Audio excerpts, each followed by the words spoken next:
Mitral stenotic patients, complex physiology. Quite often when you treat them with a valve in the MAC and the best lampoon or Batman or whatever else, you speak to the patient 6 months later and there's not much improvement in symptoms. So you really have to ask yourself, am I doing the right thing? So I'll stop there. My name's Philip, I work in Karolinska, as you know. We have these intro slides that we were asked to use, to send, and we haven't used them, but I've added this one. My happy place at work is Karolinska, and this is my happy place at home. And the reason I'm putting it in is the tractor is Indian, so I have a little bit of land, and I have my trusty Indian Solis tractor that hasn't broken down a single time yet. So how far can we go? The case.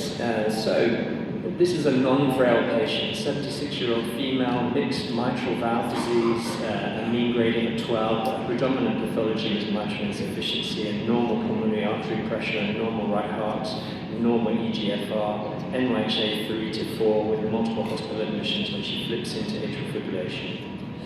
No, that's an MRI. You see the terrible state of the mitral. This is a baseline echo, an absolute catastrophe of calcium everywhere, of septal hypertrophy, small ventricle despite the mitral insufficiency, and a big PISA and severe MR. This is a CT. It's actually okay. If we're just talking about anatomy for leaflet modification, valve in MAC, she's got fairly concentric calcium. She's got a small commissural spur, but not excessive. One of the first things I look at is the difference between anterior-posterior, which is 29 here, and lateral-medial, which is about 30, actually about 33. So I'm not going to have an eccentric valve implant. You can see she's got a massive septum. And with the virtual valve, you can imagine the interaction between the valve delivery and the septum. Might be an issue. She's got a very small neo-LVOT, basically non-existent. I think that says 22.8 for that 0. And importantly, her skirt neo-LVOT was about 100, so very, very low. So frailty was not an issue. Annual anatomy was okay, but extremely small neo-LVOT and a small skirt neo-LVOT. A large septum, a worry about valve-septum interaction. These are the patients that if you just go on to do a leaflet modification, they'll get outflow tract obstruction because of the skirt LVOT being so low. So the preliminary plan was a Sesame and a septal reduction, pre-TMVR, wait 6 weeks, repeat the CT, then the valve in MAC and the basic tip lampoon, but discussed with the patient.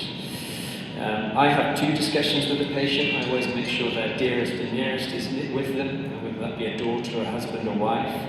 I have 2 conversations with them. The first conversation, I use the CT to try and communicate what it is we're going to do, or draw some pictures, which the patients find very useful. I then tell them all of the risks, and I tell them the worst risks. So although maybe my mortality for valve and MAC lampoon is less than 15% in 30 days, I tell them it's 15% in 30 days, because I definitely want to get them to get the idea that this is a big decision and we don't have to do it. I then send them away for a couple of weeks and tell them to chat over it as many times as possible and give them a feeling, and I get them back and go over it again and again. And some patients at that point say, yeah, thanks, but I think I'll take my chances, which I think you have to respect. So Sesame, what is it? Septal scoring along the midline, endocardium, transcatheter myotomy in patients. This is trying to imitate a cervical myotomy. It's inventors, Emery, Robert Lederman, Jeff Kahn, Adam, Vasilis, and of course Jamie in Seattle, now New York, is an early adapter. When can we use it? We can use it in pre-TMVR patients, although they are the highest risk patients for this procedure. We can use it in severe septal hypertrophy with SAM and of course hypertrophic cardiomyopathy. It's heavy on imaging, it's heavy on planning, biplane fluoroscopy. If you go to learn Sesame, you very much need to take take your interventional echocardiographer with you. And the idea is that we make a slice, a cut in the myocardium in that green line projection, and that cut opens out over time and matures and increases both, you could say, the basal ventricular diameter, but importantly the LVOT and skirt-LVOT. We learned this by reverse proctoring. Both my interventional cardiologist and myself went to Seattle and Emory. We've been there multiple times. We did our first case back in April 24. We've completed our 14th case with no complications so far. So we thought we'd try and optimize from all of the lessons learned in North America. So back to the case. The patient was admitted and discharged because the cath lab was broken. I looked at the CT again and realized I hadn't looked at the femorals with suboccluded iliacs on both sides. So we changed the plan and made it a transcaval Sesame. This is the case. This is the transcaval stick in 2 views. Just a starter wire coming across. 1 minute already. Geez, I better get on. Okay, this isn't why we're here. So this is the echo case, echo baseline, and this is the start now. You see the catheter underneath the aortic valve. It's usually a champ, an AL 0.75, or a hockey stick, depending on the anatomy. And you see in 2 views.